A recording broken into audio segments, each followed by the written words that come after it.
Welcome to another weekly edition of the Best Way to Smoke News with Serpo Jr. Big J. And stepping right on into it. Scientists say a marijuana breathalyzer is in the works. That's some crazy stuff.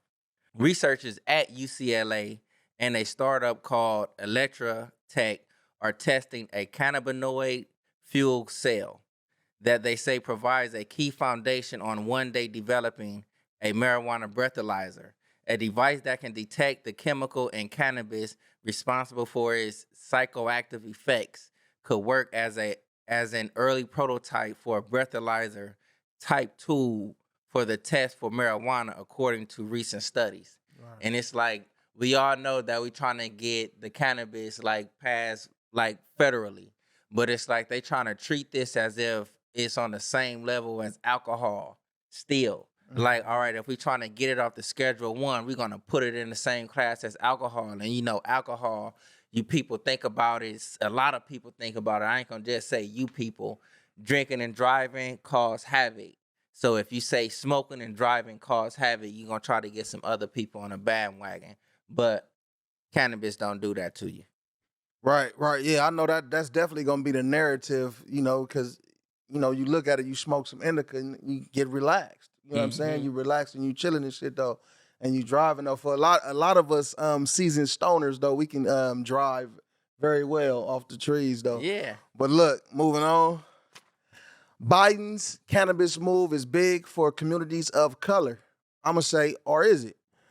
But this would be bigger. President Joe Biden's announcement about cannabis policy reform last week underscored how keeping it illegal disproportionately harms people of color. Too many lives have been upended because of our failed approach to marijuana, he said. It's time that we right these wrongs.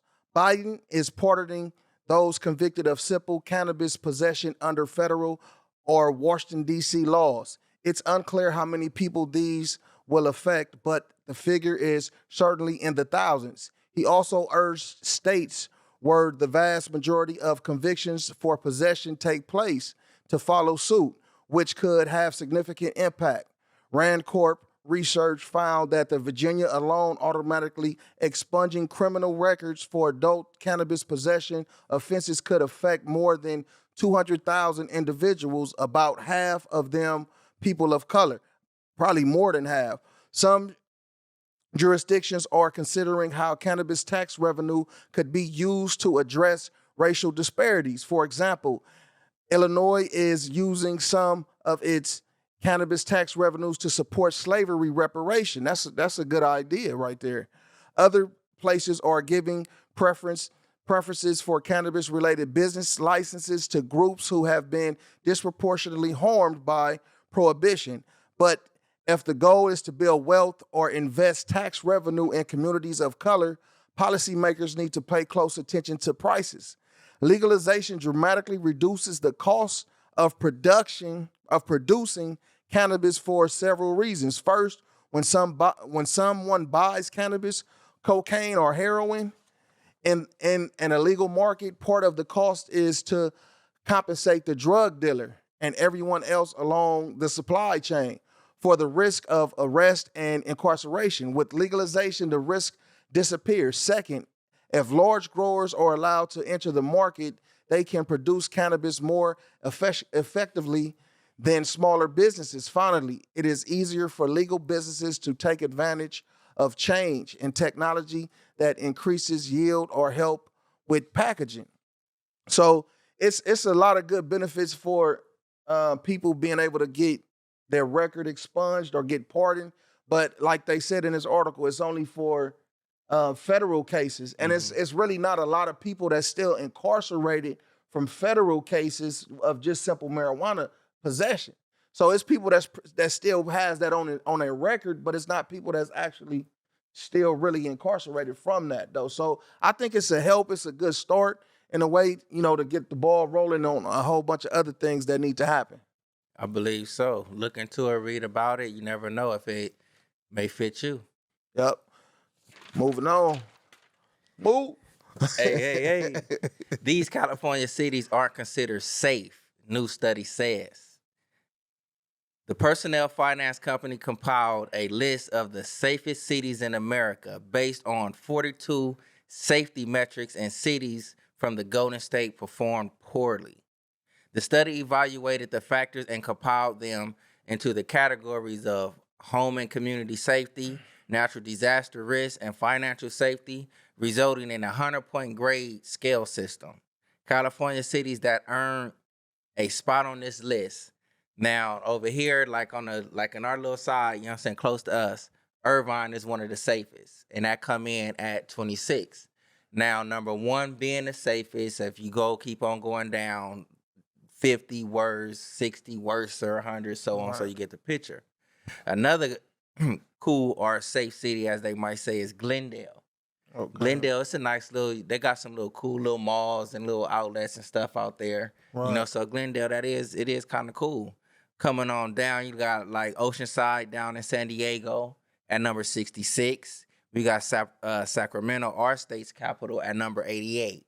I guess that's not too bad, but for it to be like the state's capital, you would think it'd be a little bit safer than that. Right. But shit, look at Washington, D.C. You know what I'm saying? Hey. But yeah. And then it's like if you move along, we got Los Angeles. That's number 172. Right. So they're trying to deem Los Angeles as not being pretty much safe at all. And then it's like our last one over here is San Bernardino. And that reached the lowest over here in California with the 180th spot. Wow. So those are like the safest cities. And what this is based on, they also like included like new things as far as like people being vaccinated. Right. You know, a lot of people don't even agree with the vaccination. Right. So and you get that list, more in the urban communities. Yeah. So this list is compiled, you know, people with certain views on certain things. Yep. Moving on. What is THCJD? And is it really 20 times stronger than regular THC?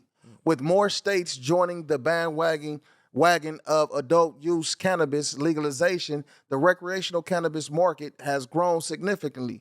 Now, a lot of manufacturers are in a connection to synthesize and isolate the safest and most powerful compounds from the marijuana plant, which is kind of like is taking the trichomes and just hyping them up, like turning the motherfuckers into like Incredible Hulk or some shit like that, though, to make it more powerful. Steroid. Yeah. Considering that most popular and classic cannabinoids, Delta-9 THC, and that's Delta-9 is what we talked about that before. That's what like pretty much everybody be blowing on, is still prohibited and at the federal level. Manufacturers have gone into the lab to find alternative THCs that get the job done. So basically, it's like synthetic. It's not actually, it's from the plant, but it's not something that's right. It has compounds that's not natural, you know, to produce it. Right. It's basically tampered with, though. So as regards some of the latest cannabinoids compounds of the THCJD, to be specific, there's little to zero available information about the compound. So it's not that much information about it. It's like we just want to let people know that there's other things out there that they're trying to do. They're trying to manipulate the weed, man. So look, I want to tell everybody to stick with the Delta-9 THC. You know, that's the natural plant, and you can track that and know that shit is natural. That's how I found my best way to smoke. Man, moving on. Nearly 1 million cannabis plants seized during California crackdown. Nearly 1 million marijuana plants were seized in California during a statewide blitz to combat the illegal cannabis market. They blitzing shit, so we know what that is. The crackdown, the crackdown was led by the California Department of Justice campaign against marijuana planting, CAMP. That's the little acronym. That's what just threw me off.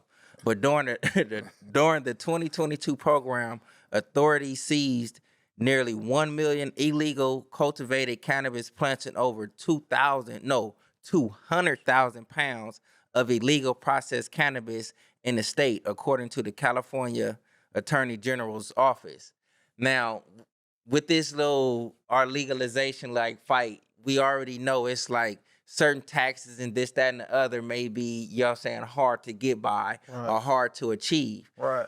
And just because some of these people, they may be like hard to achieve certain aspects of the written paperwork to permit it. Right. They may not be really like have an illegal or a criminal intent doing with what they doing. Exactly. And it's like you cracking down on them, and it's like you painting a picture that's not what it is, you know. And then it's like reading from this article, it's like some people say like you got cigarettes that kill over 400,000 people a year, but you have cannabis that came and just helped cure like a numerous amount of illnesses, Yep. you know. And then you got others that say like, well, if legal cannabis shops would like stop overpricing the buds and stuff that's up in there, or whatever cannabis product is there, maybe it wouldn't be so much illegal growth or cultivation that's going on. Yep. You know, and then it got like others that say like, man, you have citizens that voted on this. Let us reap the benefits of what we voted on. Mm-hmm. Don't just take our vote, ignore the shit, and then blame it. Yep. You know what I'm saying? Give us a deck of cards and then charge us for gambling. On everything. Like, you know, like you come gave on, it man. to us, motherfucker. Like So with that said, that's the Best Way to Smoke Weekly News with Serpo Jr. Big J. Baby. Baby.